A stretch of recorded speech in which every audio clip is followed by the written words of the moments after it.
You're so silly. Of course, the government had to shut down because the choice was between supporting public health programs like the Affordable Care Act and Medicaid or prioritizing tax breaks and spending cuts. They can't grant the ACA subsidies because when people can afford their insurance, they actually go to the doctor. When people visit the doctor, insurance companies, they have to pay claims, which cuts into their profits. They can't subsidize the ACA because big pharma companies might have to negotiate prices, cutting into their profits. They can't grant the ACA subsidies because for-profit hospitals and healthcare providers need patients in their emergency rooms or their urgent care clinics. When people have insurance, they opt in to preventative care, and that cuts into their profits. Of course, they can't grant the ACA subsidies because debt collection agencies and credit bureaus have built an entire business model around medical debt. I mean, it's the leading cause of personal bankruptcy in America. If people had affordable insurance and could actually pay their medical bills, that'd be a big cut to profits. They can't grant the ACA subsidies because employers use health insurance to keep workers in their jobs. Without it, their underpaid employees would probably quit and start their own businesses, cutting into their profits. They can't grant the ACA subsidies because big insurance brokers earn commissions every time they sell an expensive plan. And when people can buy directly, brokers lose their cut, cutting out their profits. They can't grant the ACA subsidies because medical device manufacturers need critical care patients. When people have insurance, they use preventative care, and that eats away at their profits. They can't grant the ACA subsidies because medical tourism companies need desperate Americans. They can't grant the ACA subsidies because medical lobbyists asked them not to. So obviously, the government had to shut down. We simply can't help millions of Americans access healthcare, even if the money comes from the taxes that they've paid. That money is needed elsewhere. Like, we needed $20 billion to send to Argentina. I mean, that's just good budgeting, right? It's a good budgeting move because the co-founder and head fund manager of Discovery Capital Management has invested a significant amount of money in Argentina. Argentina has taken a similar approach to what the US is doing right now. It all started at the end of 2023. Argentina cut regulations. They reduced government spending on healthcare and housing and education. They fired tens of thousands of government workers. They eliminated welfare programs and subsidies. At first, their fiscal restraint worked. Discovery Capital put a lot of money into it working. However, unemployment has now jumped to almost 8%. That's the highest it's been in 4 years. People are struggling to afford necessities as the poverty rate increases. Remember, housing and transportation cost more now too. Argentina even secured a $20 billion loan from the International Monetary Fund earlier this year to help stabilize their economy, and it hasn't helped. But the US is bailing out Argentina so it doesn't collapse.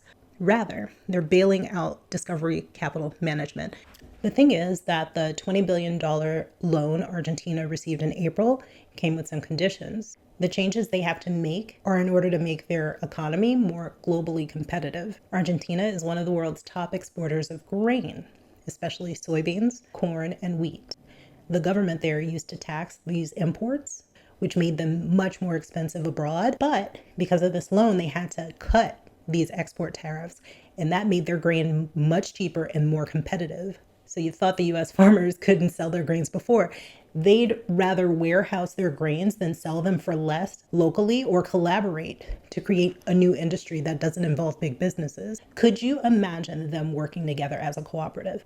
They could work together and create new brands that use their grains: tofu, soy milk, soy protein, popcorn, cornflakes, grits, cornstarch, flour, pasta, meat alternatives. There are so many things that cost consumers way too much in the grocery store right now. What do the tech bros say about starting a new business? Find a pain point and you create a solution to address it. But I get it.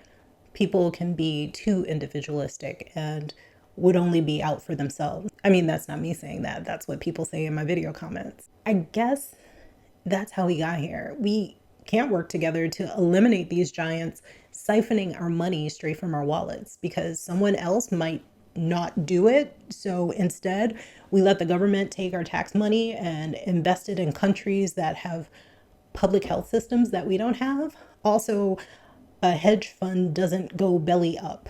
I mean, as we all know, hedge funds provide so much value to the public, excuse me, their investors.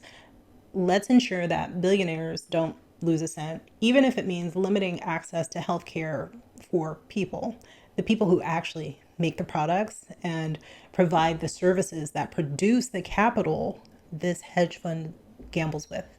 If this system bothers you, you should be using the best tool you have for this battle. It's your dollar. Your dollar is the only thing these people know about you. It's probably the only weapon you need to use right now. And if you actually care about this issue, you must change the way you spend your dollars. If you're not willing to change the way that you spend, you don't actually care about change. You just like talking about it. Focus on reducing your consumption and being intentional about where you spend your money. And this intention is the most powerful thing that you can do right now. One of the things I'm working on to help people be more intentional is publishing these videos on other platforms. I have a few options that I'm considering, and I'll let you know what they are once I've decided. Another thing that I've done is switch my email platform. I moved to Proton, as many of you already know. The emails are encrypted before they leave my device. Even Proton can't read them.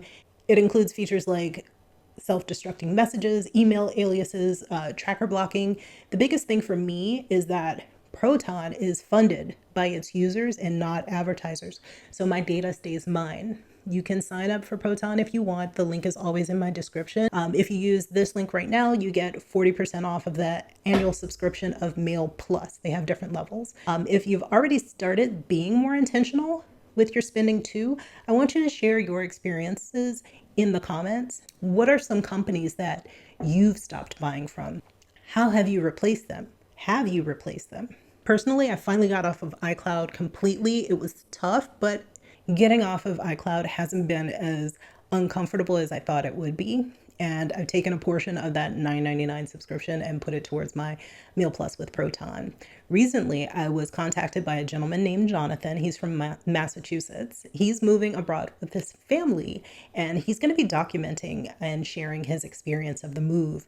Feel free to look in the video description. I have a link to his Kickstarter. You can read through it and see if it's something you want to be a part of. And I also want to thank everyone who shared my last video. I created it specifically so that you could share it with people who you felt needed to hear that message. And I hope it helped. I will see all of you in the comments, and I've activated the community tab on my channel. It's where you can start conversations and we can all talk to each other throughout the week. Otherwise, I'll see you on Monday. If you didn't get to see the last video, it is linked right here. And if you're not subscribed, feel free to subscribe right here. I'll talk to you on Monday. Okay, bye.